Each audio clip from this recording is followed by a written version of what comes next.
with Mhm. 7.8 I billion different agree. resources, I we agree. certainly could work this out if we would Yes. learn how to communicate.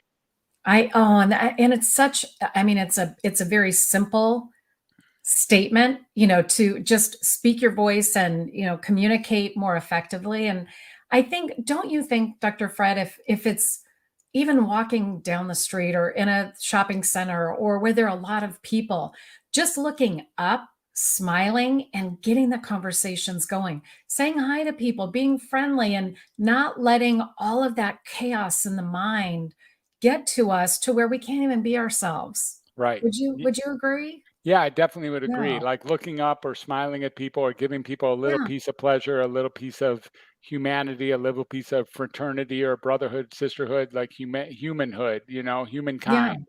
Yeah. That, it's a real opportunity to connect with another person. And you don't even really have to say anything. You could say good day or good morning or good evening or hello if you want, although that tends to freak people out in this crazy world of ours. Yeah, it's almost All like we you have to don't expect it, It's you like know? people are like, "Wow, Yeah. he's weird. He said hello to me." Yeah. Like Yeah. we've reached a point where communication is just really in a really dangerous ground. It absolutely can be. And, there was an example, and my son and I went to Dutch Boy, so I'm gonna Hmm. give them a shout out, Dutch Boy, coffee, very famous, coffee establishment. Hmm. Never been there. I went there a couple of weeks ago with my son, long lines, and I'm like, what's so interesting about this place that there are lines of people waiting in their car to get to their drinks. Well, when we were arrived up to, where we were getting our drinks, I saw why. Mm. Because these folks, the gentleman, young man, he was probably 24 years old, and he was asking about our summer plans. He goes, Mm. he was basically just very friendly, and it wasn't phony or anything. And we Right, actually had dialogue. Meanwhile, all these people are, waiting in line. Nobody seems to be upset.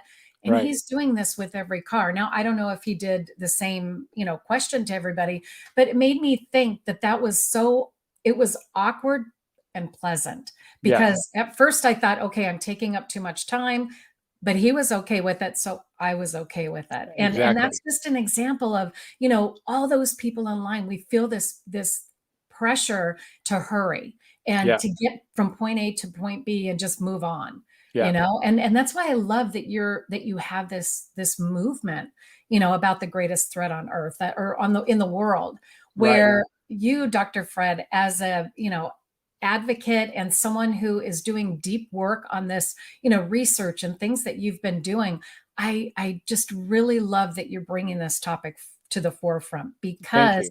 of the way, yeah, because the way we all communicate, I think there's times when you go to a doctor appointment, and I'm sure a lot of people have experienced this, where we don't speak up and we don't talk about our own health. We're afraid to, or we're in our, just afraid that we're going to take too much time from the doctor. But really, we need to be our own advocates when it comes to We our do. own well being. That's right.